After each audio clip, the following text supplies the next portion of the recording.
تھوڑے تھوڑے اشارے کر کے بتا دیتا ہوں. جب آپ بیٹے ہیں تو آپ کہہ رہے ہیں کاش میرے ماں باپ زندہ ہوتے، میں ان کی خدمت کرتا. پھر فرمایا اور نہیں تو میری ماں تو ہوتی، چونکہ ماں کو دیکھا ہے نا، باپ کو دیکھا نہیں ہے. تو فرمایا کاش میری ماں زندہ ہوتی اور میں عشاء کی نماز کے لیے مصلی پہ کھڑے ہو کے الحمدللہ رب العالمین پڑھ رہا ہوتا، اور ادھر سے میری ماں مجھے بلاتی محمد، تو میں نماز توڑ کے کہتا جی اماں جان میں آ رہا ہوں، نماز پھر پڑھا دوں گا. اپنے والدین کی عزت کرو. یہاں کا بڑھاپا بڑا خوفناک ہے کہ اولادیں چھوڑ جاتی ہیں اور ماں باپ ٹوائلٹ جانے سے بھی عاجز ہوتے ہیں. اپنی ماں کی دعا لو، اپنے باپ کی دعا لو.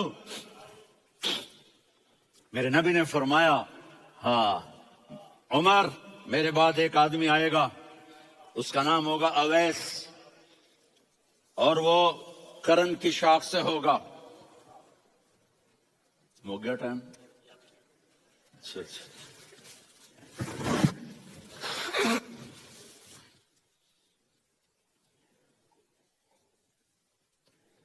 اس سے دعا کرانا، علی آپ بھی، عمر آپ بھی. یا رسول اللہ کس لیے؟ کہ اس نے ماں کی ایسی خدمت کی ہے کہ جب ہاتھ اٹھاتا ہے اللہ اس کے ہاتھ خالی نہیں لوٹاتا. حضرت عمر رضی اللہ تعالی عنہ نے حج کے موسم پر سارے حاجی کھڑے کر لیے، کہا بھائی یمن والے کھڑے رہو باقی بیٹھ جاؤ. تو بیٹھ گئے. پھر فرمایا کہ یمن والے بیٹھ جاؤ، قرن والے کھڑے رہ جاؤ. تو ایک آدمی کھڑا رہا، کہا تم قرنی ہو؟ کا جی ہاں. اویس کو جانتے ہو؟ جی میرے بھائی کا بیٹا ہے لیکن تھوڑا پاگل سا ہے، آپ کیوں پوچھ رہے ہیں؟ حضرت عمر نے فرمایا وہ نہیں، تو پاگل ہے. کدھر ہے؟ کہا جو اونٹ چرانے گیا ہے ادھر عرفات کی طرف.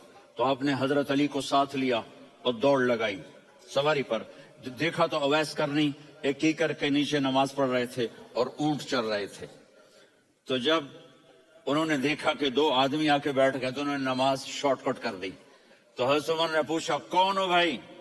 کہا جی میں مزدور ہوں. کہا تیرا نام کیا ہے؟ کہا جی اللہ کا بندہ. کہا ارے بھائی تیری ماں نے تیرا نام کیا رکھا ہے؟ اس نے تو نہ حضرت عمر کو دیکھا تھا نہ علی کو. وہ کہنے لگا بھائی تم کون لوگ ہو میرا انٹرویو کرنے والے؟ یہ تو میں اپنی زبان میں کہہ رہا ہوں. تو حضرت علی بولے کہ بھائی یہ ہیں امیر المومنین عمر بن خطاب اور میں ہوں علی بن ابی طالب. تو وہ ایسے کانپنے لگے. میں معافی چاہتا ہوں، میں پہلی دفعہ آیا ہوں، میں نے آپ کو دیکھا نہیں. فرمائیے آپ. حضرت عمر نے کہا ہاتھ اٹھا ہمارے لیے دعا کر. تو وہ رونے لگے.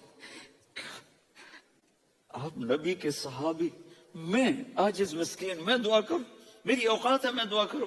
کہا ہمیں ہمارے نبی نے فرمایا تھا اویس آئے تو دعا کروانی ہے. عمر اور علی جیسی ہستیوں کو دعا کے لیے کہا جا رہا ہے. پیچھے تہجد ہے نہیں، جہاد ہے نہیں، علم ہے نہیں، نماز ہے نہیں، روزہ ہے نہیں، زکوٰۃ ہے نہیں، خیرات ہے نہیں. کیا ہے؟ ماں کی خدمت، ماں کی خدمت، ماں کی خدمت.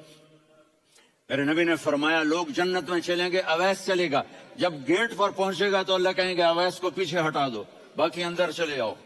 تو اویس کرنے ڈر جائیں گے کہ یا اللہ جنت کے دروازے پر مجھے پیچھے ہٹا دیا. تو اللہ کہیں گے پیچھے دیکھو، ویسے پیچھے مڑ کے دیکھیں گے تو لوگوں کا مجمع ہوگا جو جہنم میں جا رہے ہوں گے، ایمان والے، گنہگار مسلمان.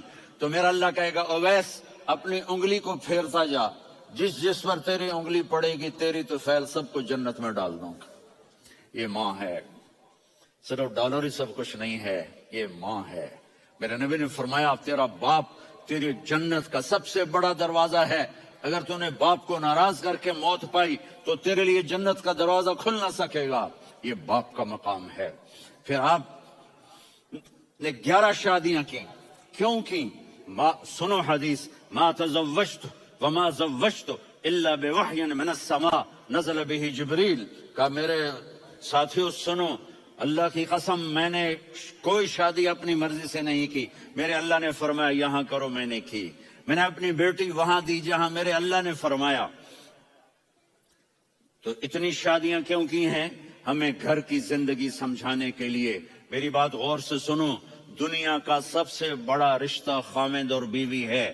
سب سے مقدس رشتہ ماں باپ ہے، لیکن سب سے بڑا رشتہ خاوند اور بیوی ہے۔ جب یہ ٹوٹ جاتا ہے تو پوری نسل برباد ہو جاتی ہے۔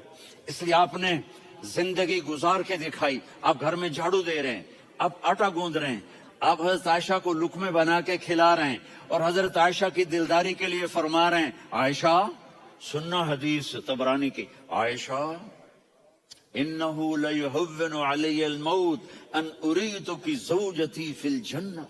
عائشہ مجھے جب سے پتا چلا ہے نا کہ تو جنت میں میری بیوی ہے تو مجھے تو مرنے کا شوق لگ گیا ہے۔ اللہ کی قسم ہمیں سکھانے کے لیے تھا۔ جس نے اللہ کو دیکھ لیا ہو اسے عورت کی کیا خواہش رہ جاتی ہے۔ یہ ہمیں سکھانے کے لیے تھا کہ سب سے زیادہ عزت بیوی اپنے خامند کو دے، خامند اپنی بیوی کو دے۔ ہن لباس لکم وانتم لباس لہن، تمہاری بیوی تمہارا لباس ہے، اور اللہ بیوی سے کہتا تیرا خامند تیرا لباس ہے۔ آپ نے 11 گھروں کو کس طرح آباد کیا، کس محبت سے کیا کہ 2 مہینے چولہا نہیں جلتا اور کسی کی زبان پر شکایت نہیں۔ یہ حسن سلوک۔ سبيل الدموع سبيل مريح كان هدايا صاحي كي تسمع